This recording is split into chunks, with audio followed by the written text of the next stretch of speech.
Пин персональный идентификационный номер деп айтылат. Кыргызча которгондо жеке номер, жеке идентификационный номер. Мектептер, больницалар сурап жатышат, садиктер сурап жатышат. Анткени электронный болуп атат. Бүт баары электронный базага киргизиш үчүн ар бир баланы ининен пин номер менен берип атат, киргизип атышат базага. Пин идентификационный номер пин бир кишиге бир эле жолу берилет. Бул биринчи бир эле номер жашоодо бир эле кезиктирүү турган номер да. Ошол менен жашоосун төрөлгөндөн каза болгон акыркы күнгө чейин ошол номер менен эле жашайт. Паспорт берилет. Пропискага турганда дагы пин менен турат. Ата-энесин такташ үчүн деле пин менен тактаса болот ата-энесинин данныйларынчы. Ошондо кийинкисинде документтерди жаныңа алып жүрбөй эле паспортуң менен эле келип бир пин менен эле уже паспорт алганы келсе деле ошол эле уже бүт баары базада болот. То есть туулган тууралуу көлүктү алып келбей эле койсо болот. Прописка тургузганга деле уже бүт баары базада болот, биздин базабызда. Ошол менен эле уже келип тапшырып прописка турса болот. Пин жогу азыр паспорт ала албайт, пропискага тура албайт. Мектептерден азыр пинсиз дагы оорчулук болуп калат да, окууга тапшырарда. Азыр дагы биринчи класска барарда, садикке барарда электронный очередь болуп атпайбы азыр? Электрондук тизмеге киргизип мектептер алып атат. Бизде электронный пин жок, паспорт ала албайт. Жок, ошо азыр дагы ошо поликлиникаларда ала албаганына байланыштуу бүт балдарга пин алууга муктаж болуп атат балдардын баары. Азыркы биздин жаңы туулган тууралуу көлүктөр жашыл түстө, анан бүт баары электронный басылган свидетельство о рождении, туулган тууралуу көлүк.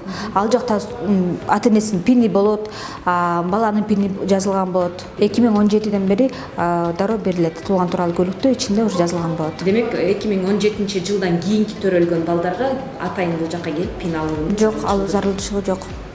Күнүнө бүгүн бизге 200-300 киши келип атат. Тиги жумада биз 300-350 кишиге жакын бердик. 2-3 мүнөт. Анткени биз архив бар, архивден биз актовый записти көтөрүп, оцифровка кылабыз, андан кийин только пинди беребиз, пин присвоить этебиз. Мурда алгандар бар. Мурда соцфонд берчү, соцфонд уже берген балдардыкын биз эме бар, ресепшнден эле сразу эле карап туруп эле беребиз. Алар уже экинчи залга кирип, очередь күтпөй эле сразу эле даяр пинди алып кетишет. Ата-энесиники 2 пин болуп калышы мүмкүн. Же болбосо ата-энесиники фамилиясы аты туура эмес жазылып калган болсо, ошонун баарын биз оңдоп туруп, анан жаңы пин беребиз балага. Же болбосо башка жактан туулган тууралуу көлүктү башка жактан алса, башка жакта төрөлгөн болсо, туулган тууралуу көлүк боюнча биз актовый записти суратабыз. Мисалы башка район, Жалал Абад областы, Нарын областы, ошол эле Сурлов району, 1-Май районунан алган болсо туулган тууралуу көлүктү биз ошол жака актовый записти суратып запрос кылабыз. Актовый записте болуп калат Омурбек, туулган тууралуу көлүктү Өмүрбек. Ошон үчүн биз актовый записти карап туруп, туулган тууралуу көлүктү өзгөртүп туруп, анан жаңы пин беребиз да. Или деген мурда соцфонд Омурбек деп берип койсо, биз паспортко келсе же ошол эле идентификацион номерди алганы келгенде туулган тууралуу көлүктү Өмүрбек, пин уже выдали Омурбек деп болуп калса, анда биз ошону кайра өзгөртөбүз Өмүрбек деп актовый запись менен карап туруп. Ошого көп убакыт кетип. Ошого көп убакыт кетип калат, 3 күнгө жакын убакыт кетип калат. Документ алып атканда ошонун баарын тактап, ыңын баарын тактап караш керек. Кээ бирөө бар Саадат, бирөөнүкү Т жазылып калат, бирөөнүкү Д жазылып калган болот. Бирөөнүкү 1 эле А, бирөөнүкү 2 А. Ошонун баарын тактап азыр ошого дагы убакыт кичине кармалып калып атат.